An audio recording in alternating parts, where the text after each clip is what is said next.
So Pooja, I remember that you actually taught India what really macarons were. Product that you brought was so European. My first year was just about like making them and just education. Conscious food is something that, is going to be on the rise. A lot of people are moving towards an organic kind of a diet and meal plan when I have to do it for dessert. So macarons are gluten-free. We are talking about carbon footprint to be lesser. Good produce, which is clean produce and reaching your doorstep in the minimal amount of pollution which is created. I actually am not known as the cake lady for nothing. I have cake for you.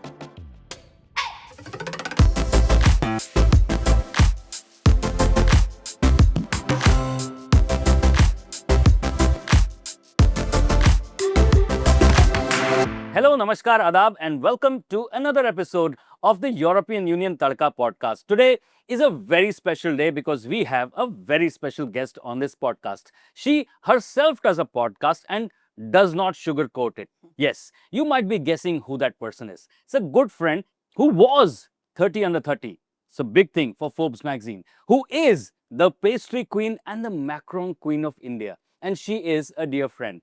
So let's welcome today Chef Pooja Dhingra. Welcome Pooja to the podcast. What a pleasure to have you. Thank you for having me, Chef. Well, I have been a great fan of your work. In fact, the whole country just loves the way you bake and you cook and you kind of, spread the sweetness. But more than that, I think you've been such a successful entrepreneur and, lots to learn from you. So today's conversation is going to be based upon a lot of your experience, especially the ones in France. So I think we should begin from your journey. Where did it all start? How did you think of becoming the pastry queen? God. So basically, I was baking since I was very little. It started off with, my bua just putting me on a kitchen table and being, today we'll make brownies. And I think just the thought of seeing really simple ingredients turn into something so beautiful was something that really attracted me. And I started baking. And back then, there was no option to be a chef or for a girl back then, like this career option. So actually, I went to law school for 2 weeks. Oh, wow. And I mean, I get embarrassed to even say it out aloud. But when you know something's not right for you, I think for me, that was it. I just saw all the books and I said, this is not for me. And I was always been a very creative person. I loved baking. And so I went to my parents and, a little bit, I had seen my father around restaurants when I was about 12 or 13. He used to have a Mexican restaurant in Bandra. And so absolutely, I remember everything from, being there, just around it, running around the kitchen and all. What was the name of the restaurant? It was called Sheriff. Oh, yeah. Yeah. It's been a very, very... Yeah, it's been a long time. Yeah. And so for me, when I went and told them that this is what I want to do, I want to get into this field of work, they said that education is super important. And they were like, you have to study. So you study and then whatever you decide to do after that, it's fine. So I feel very lucky and privileged that I could go and study abroad. So I went to Switzerland for 4 years. I studied hospitality there. I worked in hotels there.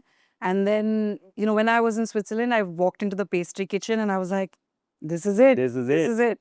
And now I was like, abhi inko convince kiya hai ki Switzerland bhejo. Abhi convince karna padega ki Paris jana hai. So it was like, I came back with this whole business plan and tried to convince my mom and dad ki now, I've done hotel management. I want to study pastry. I want to go to France because the best culinary school is there and, it'll be amazing. And dad was very apprehensive. He said, you've just spent so much money, now you're going to spend more money. And then I made a plan and I said, okay, I know like this probably doesn't make sense to you now, but this is exactly what I want to do. And I was 21 years old. I don't know. How true was that? Why did they believe me? But I managed to do everything that I said that I would do. We all saw that. How true. Yeah. I mean, that's magical because at that age, you have a lot of, things to do and you want to do just conquer I the miss world. that girl, yeah, sometimes. Because you're like, then you're so young and naive. You're like, sab kar lenge, I'll take over the world. Right. And then life happens and you have lots of ups and downs and you go through, really high highs and you see failures and you see all of that and you're like, I miss that girl. But yeah. So, yeah. But we see that girl in you today alive. So how was that girl in France? Oh my God. It was... Tell us about your escapades with food. It was like, I think if I had to today, I was 21 when I lived in Paris. If I had to go back and pick any year of my life to relive again, I would choose that 1 year, because I just feel that it was so many different things that came together that made it so wonderful. Firstly, it was like discovering, even though I lived in Switzerland before, this was it was more like dorm rooms and college and very like boarding school life. Yeah. This was now finally like living in this big city life, discovering food markets. We had school 3 or 4 times a week, so we had a lot of free time. So really walking around, getting to know the city. And the best part was it was just before like social media really took over. So Facebook existed, but you needed like a connection to log in and everything. Right. So you didn't have like you didn't have smartphones, and Those were the Orkut days. those were the awkward days, correct. So you were still very present, and you really, so I feel like I really got to take in a lot of the culture. I met people in culinary school that were so obsessed with food and cooking that we'd go out and we'd spend 2 hours just discussing, a cream, or discussing how something worked. We would go to different shops and buy like macarons from different pastry shops and do like a blind tasting. Wow. So it almost felt like meeting people and realizing and meeting the, your tribe kind of. Right. So it was, for me, it was like that, just an opening of my mind like nothing else. And I think that was the best city to probably Yeah. discover food. I mean, And chef, like back then, like things are so different now, with the internet and, like just globalization and how cafe culture is in India. Now it's very different. right. This is in 2000. I was there in Switzerland in about 2004 or 5, A long and time. and in Paris 2008. So I remember my first day actually in the in the cold kitchen, and there were all these different like salad leaves there, and all my friends were all from Germany and France and Spain, and for them this is their life, right? Like all of this. Yeah. But for me, like even to identify certain ingredients back then when I was like 18, 19, because I'd never seen them before, for me I was like, okay, wait, what is it? We just had lettuce. Yeah, Back right. then we had one lettuce and that was it. But to actually see different kinds of ingredients, to understand what a salad was. I mean, back then, even like Right. salad for us was so different, right? Right. Um, You reminding me of a story about me in Which is? 1998. I was a commie in Cecil Shimla. And Shimla that time did not get any produce. Today, there's a lot of produce happening in Solan, Kasauli. But that time, there was no produce. Everything was coming from Delhi. And in Delhi, everything was coming from abroad. So we could get, bunches of Lolo Rosso and iceberg, which I had to actually take care that as if they were my babies for 15 days, because the next supply will come in 15 days. And as a chef, you'll know that, lettuce don't really hold up that long. But I kind of understand the emotion that you're sharing right now. But now it's almost 18 years that, that time has gone. But when you came back to India, how did that translate, into having great produce there, great learning there, and then you jump into an entrepreneur's role? How did that translate? I think so. So even in Paris, I think the one thing that was reinforced a lot, and we actually saw it, was the quality of produce, the quality of ingredients. Actually tracing the origin, the source. The school made sure to take us to like morning markets. You met the farmers. You kind of understood the origin of where everything is coming from. Right. And obviously the quality of it and everything. You're cooking, you're baking with like the best butter, the best cream, like full fat milk, chocolate, which is, like I worked in a chocolate shop in Paris for 3 months before I moved Wow. back. And it was, for me, it was like being in Disneyland, I was always like, what? Willy Wonka. It was like, for me, it was like, okay, one for the customer, one for me. Only gained like 6 kilos in 3 months, but it was worth every bite. Right. And then when I came back, for me, suddenly it was like nothing seemed to work, like the recipes that I learned there. And that's when you realize that it's not so much about baking and cooking, is just like a lot adapting to your environment and where you are, right? Because chocolate at room temperature in India is completely Different, yeah. melted. And the way things hold abroad, they don't kind of hold here. So it was very interesting to kind of adapt recipes and to the Indian sort of climate. Also 16 years ago, I feel like people were just about exploring, the Indian palate was so used to eating. I joke about this a lot and I say ki you went to any cafe or hotel, you felt like it was the same pastry chef Right. because you got the same five things everywhere, Right. whether it was the Black Forest pastry or the pineapple cream Right. or blueberry cheesecake. So it was a very interesting time because there was like it was a blank space. There was no like there wasn't as much like competition in the market at all. But because of that, it was very difficult to source ingredients. Hmm. So I remember to get really good quality chocolate or to get the right butter. If you had to make croissants and you wanted to get hard butter, you wanted to get anything, it was like sourcing that thing became so challenging and so difficult.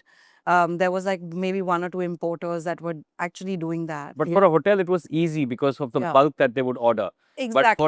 for an entrepreneur Yeah. to kind of get that same quality into your shop and you are kind of persistent about it that no, I only want this. I think Yeah. that's kudos to you.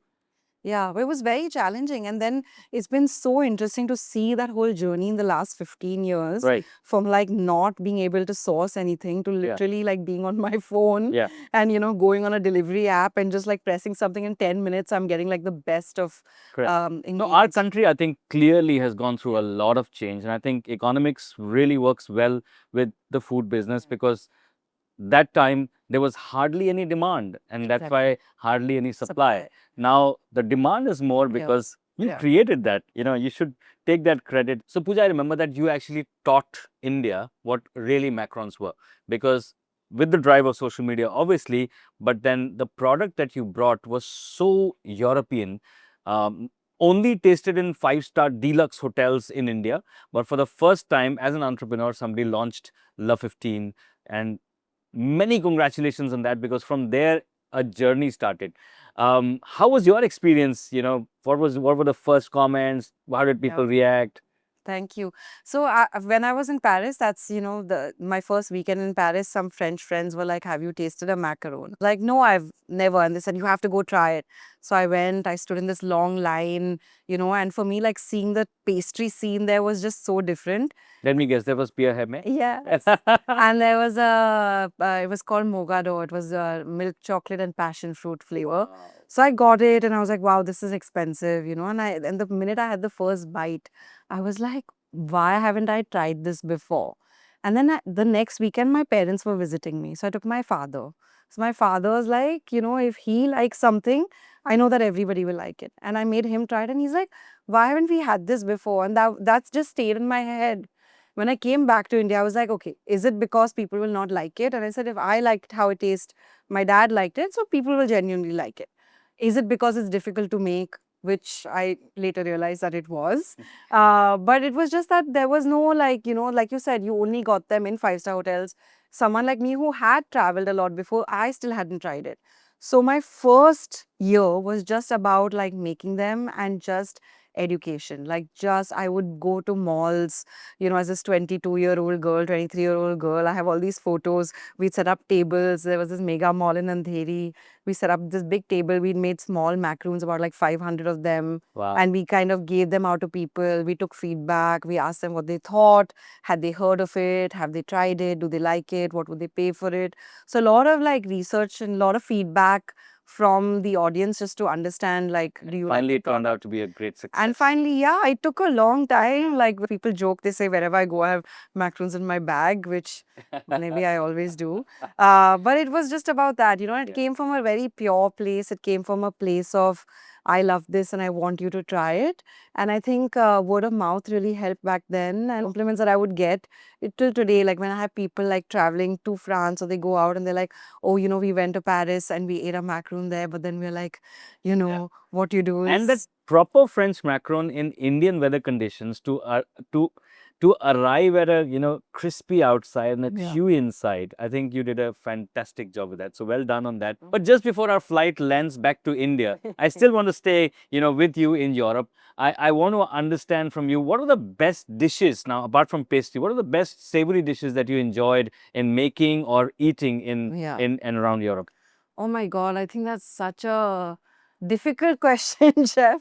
I think for me, what I loved was actually just learning more about the ingredients, like, going to the markets in the morning, picking up cheese, picking up vegetables, and then coming home and making something. Before going to France, I thought it was Few cheeses. we had Yeah. a few cheeses. I didn't really understand the level and complexity.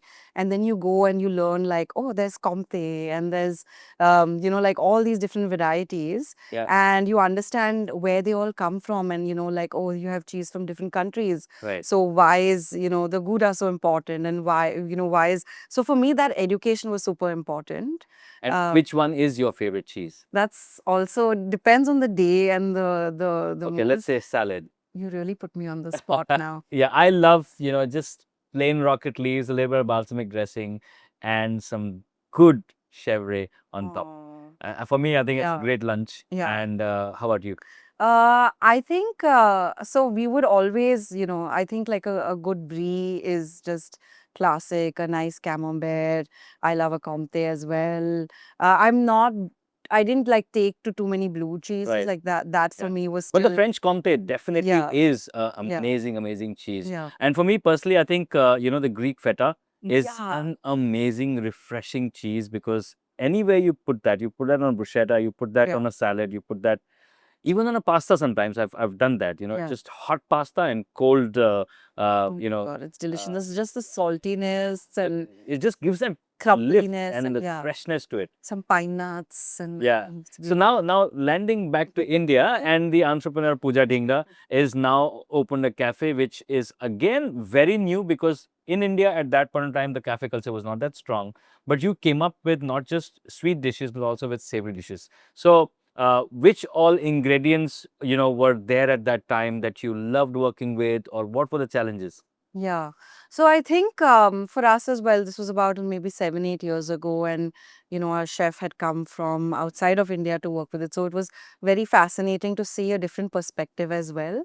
And again, to see what is available and Right. what you can do with it. So again, whatever we could experiment with, what we found locally and sourced locally. And by then now, already so many things were available. Right. So from the from the sweet side, from the fruit side, if it was raspberries, different berries, it was peaches, all those kind of things. But I think even from a cheese perspective, you want to make a nice croque monsieur, Yeah. and you want to make it like classic dishes. So Right. I think for me that sourcing all of those was I think croque monsieur on your menu was the most hottest yeah, selling. it was. And then we made one with we had like a croissant in which we did like avo, and we did some kind of ham, and we did a little bit of then feta in it, and it was just like really delicious. I'm So really hungry right now, Pooja. So we'll kind of limit our going into the depth and detail of each dish, but let's talk about ingredients because I'm enjoying it and your experience with it. But I think what has also happened to our country is that in the last 8 odd years is that the demand and supply chain is completely shifted, and that's why the horeca segment is now up and about serving dishes and giving out cheeses and giving out olive oils, or things like that in even supermarkets. but that's it's interesting for me to understand, because for me it was like just coming from school, moving here. I didn't really get the opportunity to work with anyone here. But how do you see the change in hotels? Like, do you see like a big change in just the industry and with the ingredients that were available back then to today? Yeah. So I quit hotels in 2014, but I think the change had already begun probably in 2008. Yeah. And what was so kind of sacrosanct to hotels, that some things like these will only be found in 5-star deluxe hotels, were now being found in restaurants and in cafes and standalone places, and that basically created a bigger genre for people to try more things and newer things. And people were not so savvy to an avo toast before, but now they were, because they were getting it right there. It's very kind of intimidating for a lot of people to just go to a 5-star hotel and Intimidation. That's the right word. so Pooja, आपने तो मुझे बहुत भूख लगा दी है ना. That croissant description was so amazing. But what else, like let's dive a little more into the food of Europe and what we So, chef, experienced. for me, like breakfast is like the most important meal, and I love having breakfast in different cities. So, I've traveled extensively around Europe. So, for my birthday, my 30th birthday, actually, which was a long time ago, we were in Croatia. Oh, wow. So, it was, and I was, a few chef friends were also accompanying me. So, meals were so exciting. But what I loved was, this breakfast plate again with eggs, you had Croatian sausage. Those sausages are actually a PGI product. PGI basically means protected geographical indication, which means Yeah. that, so PGI literally translates to that if it's getting made in Croatia. So one of the process is happening in that geographical indication, and that actually gives a beautiful touch to that thing, because European ingredients are all about sustainability, all about authenticity, and that brings in that element. So wow, I mean, I'm just imagining that plate of breakfast with Yeah. So even chamomile tea, I think for that matter. they use organic practices, and that also is a PDO product. Now I'm throwing a lot of jargons at you, but PDO again is a product of designated origin, Yeah. which means that every step of producing that product has to happen in that area, and that brings the authenticity, the sustainability, the whole four pillars of the European Union food thought into the produce. And that's what I love about them, because they believe in their product. So Pooja, I have been the brand ambassador for the More Than Food India campaign. And one thing that has really stood out is that the European Union products are so sustainable. Everybody in this whole wide world today is talking about sustainability, but I personally do not see them carrying out the last mile. I mean, I personally feel that sustainability is not just a word, but it's a practice. You have to really practice the way you're farming. Are you really using organic ways of doing things? Are you really thinking of lowering the ways of using pesticides, and finally giving good food to people? Yeah. But what I do see in India today is that everybody is turning the packets around Yeah. and watching what is written. Yeah. What's been your Yeah, experience? I think this is, an observation that I've had as well. I think earlier, people didn't really care. You just have like broad labels of where ingredients are coming from. But now you have so like we were discussing, right? Like everything is so specific, and actually like turning the package around, seeing the location, seeing the source, seeing where it's made. A lot of people are moving into, really caring about where the ingredients come from. I don't know whether it is based on like a law, and I think this I saw in Europe as well, where a lot of people are moving towards like an organic kind of a Right. diet and meal plan. You're so right, Pooja, because Yeah. now we go to a local sabji wala and we are spoiled for choices. There is not just one variety of apple that is lying with him. There are like 5 of them. You even have Fuji apples from Germany on a normal street cart vendor, or maybe kiwis coming from Greece. All these things are really speaking something Yeah. to India. And in your business also, you've been using a lot of things which are imported. So how do you choose your labels? Yeah, and I think like this is the most fascinating aspect. Like just 2 days back, I was on one of these quick commerce sites, and I was shopping for home. So not only for work but also for home. And suddenly you go there and you're like, okay, source origin, where's this fruit from? And the fact that I can choose something on my phone that's in my house in less than 10 minutes. Like if you told me this 10 years ago or even 5 years ago, I wouldn't believe you. Yeah. But to have that access, that it's available, it's accessible, to know where it's coming from. And honestly, like when it reached me, I was like, I just added like 10 things into my cart. I was like, let me just shop for the whole month, week, whenever then. And everything was, the quality of it was just so good. So for me, I think that it's been such a shift from not being able to source things to running around finding things. If someone wanted a special cake that had like a specific kind of berry on it or Right. specific kind of grapes on it, and you can't find that here, to go like run around and get it. And now you can simply walk into your like supermarkets that are in neighborhoods and find like the entire range of product there. Today, a normal consumer is, turning his packets around and Yeah. wanting to know what's gone into his food, where is his food coming from. But what else do you see as future Yeah. food trends in India? Since we've talked so much about, evolved culture from the last 10 years to now, what else do you see coming? And this is also from my personal experience because I have so many customers now, more than, like earlier it used to be a few, but now increasingly almost every second or third person will always ask for, do you have gluten-free options? Can we have something with alternate sugar? Can we have something that's plant-based? Can we have something that's vegan? So these are things that earlier you used to think, okay, it's a fad, it's a trend, but now you're seeing that it's just becoming a way of people's lives.